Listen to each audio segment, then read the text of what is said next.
রাত জেগে ছোট ছোট বাচ্চাদেরকে নিয়ে বিজনেসের কাজ করা, সংসার, জব সবকিছু সামলানো বিদেশ জীবনে এতটাও সহজ না। আজকে বাজারে গিয়েছিলাম, তবে অন্য একটা কারণে বাসায় ফিরে ডিনারের ব্যবস্থাও করেছি। আর এই যে বক্সগুলো দেখতে পাচ্ছেন, আমার ইংল্যান্ডের যে ছোট্ট বিজনেসটা রয়েছে সিয়ারা টগস লন্ডন, সেইটার প্রোডাক্ট এসেছিল আরও 1-1.5 মাস আগে। কিন্তু আসলে মন মানসিকতা, দেশের পরিস্থিতি কোনো কিছুই ভালো না থাকায় সবকিছুই বন্ধ রেখেছিলাম, যার জন্য এগুলো খোলা পর্যন্ত হয়নি। এগুলো বেসিক্যালি আমার সিয়ারা টগসের সামার কালেকশন ছিল।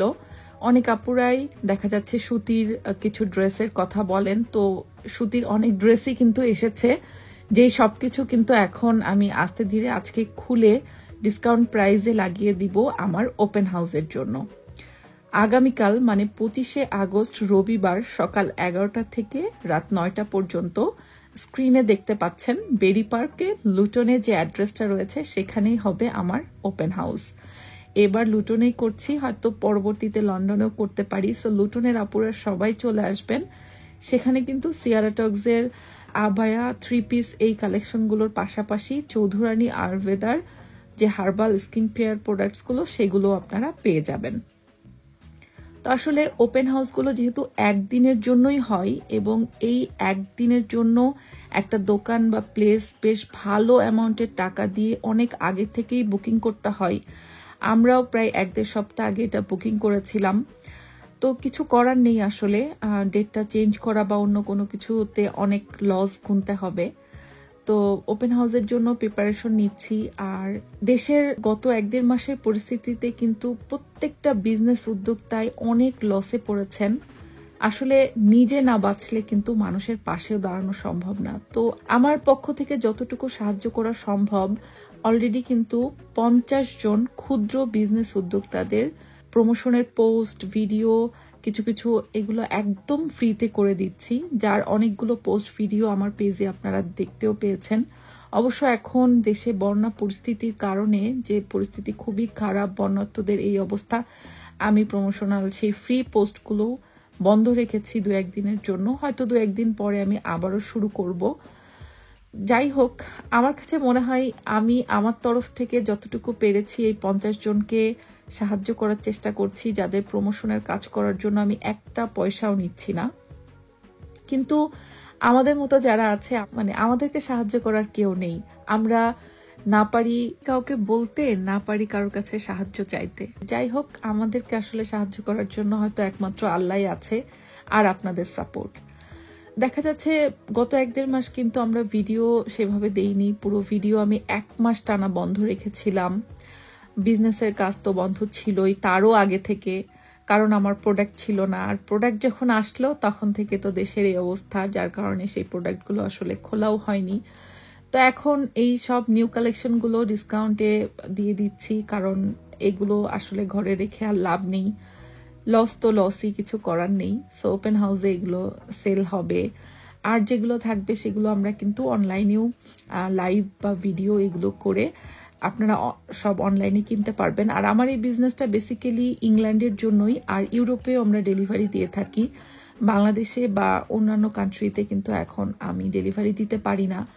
বিদেশে, মানে যেহেতু আমার বিজনেসটা ইংল্যান্ডের জন্য, কিন্তু ইংল্যান্ডে ইন্টারনেট থেকে শুরু করে সব পরিস্থিতি স্বাভাবিক ছিল। তারপরেও কিন্তু দেখেন, মানে মনের একটা খারাপ লাগা বা দেশের প্রতি একটা টান থেকেই কিন্তু বিদেশের এই বিজনেস, সেটাও কিন্তু আমি বন্ধ করে বসেছিলাম। তো এখন আস্তে ধীরে সবকিছু তো করতেই হবে, কিছু করার নেই। কতদিন আর এভাবে বসে থাকবো? তো অনেকেই আছেন, যে শুধু আমার না, অনেক ক্ষুদ্র বিজনেস উদ্যোক্তাদের লাইভ ভিডিও বা বিজনেসের পোস্টগুলো দেখলেও অনেক রকম অনেক আক্রমণাত্মক কথা বলেন। আমার কাছে খালি একটা জিনিসই মনে হয়, প্রশ্ন একটা আপনাদের কাছে আমার থাকবে, যে আপনাদের মানবিকতাটা কোথায় বলুন তো? মানে আপনারা কি খুব খুশি হবেন যারা বিজনেস উদ্যোক্তারা রয়েছে বা যারা হয়তো অনলাইনে কাজ করে ইনকাম করে, তারা তাদের ইনকামটা বন্ধ করে বসে থাকলে খুব ভালো খুশি হবেন আপনারা? আমি আমি না সত্যি জানি না কি বলবো।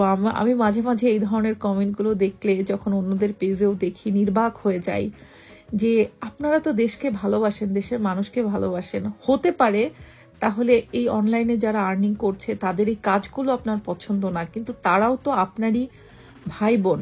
তো তারা হয়তো তাদের পছন্দসই একটা কাজ বেছে নিয়েছে, হোক সেটা ক্ষুদ্র বিজনেস বা অন্যান্য যেটাই হোক না কেন। তো তাদেরও তো বাঁচতে হবে। নিজে না বাঁচলে আসলে অন্যের পাশে মানুষ কিভাবে দাঁড়াবে বলুন। যাই হোক, আমার মনে হয় আসলে আপনারা সবাই এরকম না, তবে কিছু কিছু মানুষের কথাই হয়তো অনেকেই কষ্ট পেয়ে যায়, বাট তারপরও ইটস ওকে, সবাইকে তো আসলে আর বোঝানো সম্ভব না। তো যাই হোক, আমার নিজের পার্সোনাল দিক থেকে আমি বলতে পারবো যে আমি আন্দোলনের পুরো 1 মাস ভিডিও বন্ধ রেখেছিলাম। তারপরে যখন আস্তে ধীরে ভিডিও দেওয়া শুরু করলাম, বিজনেসটাও চালু করা শুরু করলাম, তারপরে আবার দেশে এরকম বন্যা পরিস্থিতি। তো আজকের ভিডিওটাও বেসিক্যালি আমার ওপেন হাউসের জন্য সবাইকে আমন্ত্রণ জানানোর জন্যই করা। আমি হয়তো কাজ বন্ধ করে বসে থাকতে পারবো না, কাজ করতে হবে, যে যত যাই বলুক, কিন্তু এতটুকু বলতে পারি যে আমার ইনকামের একটা অংশ আমি দেশে আন্দোলনের সময়ও সবার সহযোগিতার জন্য পাঠিয়েছি, চিকিৎসার জন্য, বন্যার্থদের জন্য অলরেডি পাঠিয়েছি। প্রথমে না খুঁজছিলাম যে যেহেতু আমরা বিদেশে আছি, আমাদের পক্ষে তো আর আসলে মাঠ পর্যায়ে দেশে থেকে কাজ করা সম্ভব না, তো ট্রাস্টেবল কোনো একটা জায়গা যেখানে পাঠাতে পারি। তারপরে আসোনা ফাউন্ডেশন, ওটার খোঁজ পেলাম এবং প্রত্যেকে বলছে সেটা অনেক ট্রাস্টেবল। তো সেই বিশ্বাস থেকে সেখানেই পাঠিয়েছি আমার নিজের ইনকামের অংশ, এবং আমাদের যে ওপেন হাউসটা রয়েছে আগামীকালকে, সেটারও প্রফিটের একটা অংশ আমি নিয়ত করেছি আসোনা ফাউন্ডেশনেই আমি পাঠিয়ে দিব ইনশাল্লাহ। তো যাই হোক, আসলে নিজে বাঁচতে হলে কাজ করতে হবে, অন্যকে সাহায্য করতে হলেও কাজ করতে হবে। যে যে কাজটাই করুক না কেন, প্লিজ আপনারা এতটাও অমানবিক হবেন না যে আরেকজনের রুটি রুজিতে আপনি প্রশ্ন তুলবেন। অনেকে আছেন যে অনেক কিছু সামনে আসলে দেখতে ভালো লাগে না, যেমন এই সময় যদি আপনি একটা হয়তো বা নাচ গান বা কোনো কিছুর ভিডিও দেখেন, সেটা ভালো লাগবে না, সেটা খুব স্বাভাবিক। কিন্তু ধরেন কেউ একজন লাইভ করছে তার বিজনেসের জিনিসপত্র বিক্রি করার জন্য, কে একজন ভিডিও করছে তার বিজনেসের প্রচারণার জন্য, কে একজন পোস্ট করছে তার প্রোডাক্ট বিক্রির জন্য, এই ধরনের পোস্টগুলোতেও আপনাদের একটু সাপোর্ট আমরা খুবই আশা করি। তো এই তো আমার শুধু এতটুকুই বলার ছিল। আর এই তো বাজার করতে এসেছিলাম বেসিক্যালি, যেহেতু আমাদের ওপেন হাউসে ফুচকা চটপটিরও ব্যবস্থা থাকবে।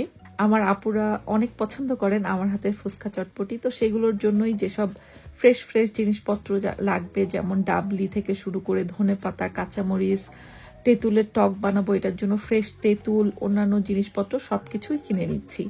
কারণ আমি তেঁতুলের টকটাও রেডিমেড ব্যবহার না করে নিজে হাতে বানাতে পছন্দ করি। আর সেই সাথে বাসার জন্য কিছু বাজার করে নিলাম, কিছু ফ্রুটস কিনলাম, শাকসবজি কিনলাম, মাছ কিনলাম, এগুলো সবই কিনলাম। আর আজকে কিন্তু আব্বুকেও সাথে এনেছি। আম্মু যেহেতু বাসাতেই থাকে, তো ভাবলাম যে একটু সাথে করে নিয়ে গেলে আমাদের এখানে এশিয়ান গ্রোসারি বা হালাল মাংস, মাছ এগুলো কোথায় কিনতে পাওয়া যায়, এগুলো একটু দেখিয়ে নিয়ে আসবো।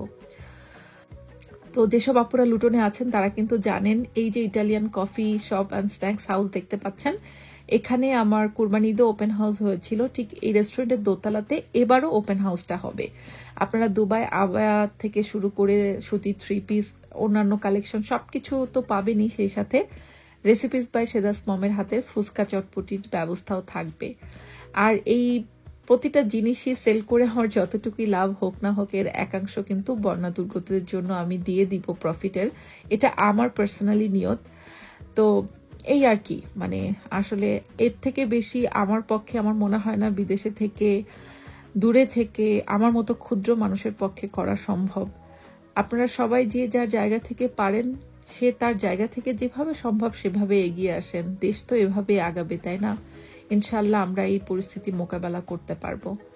তো বাসায় ফিরে এসেছি, বাসায় ফিরে আমি একটু বেশি করে প্রোটিন যেমন ডিম, চিকেন, তারপরে ভেজিটেবল এগুলো দিয়ে ডিনারের জন্য চাউমিন রান্না করে ফেলেছি। আর তারপরে আমার ওপেন হাউসের জন্য সব প্রোডাক্টের প্রাইজিং করা থেকে শুরু করে সবকিছুর কাজে ব্যস্ত হতে হবে।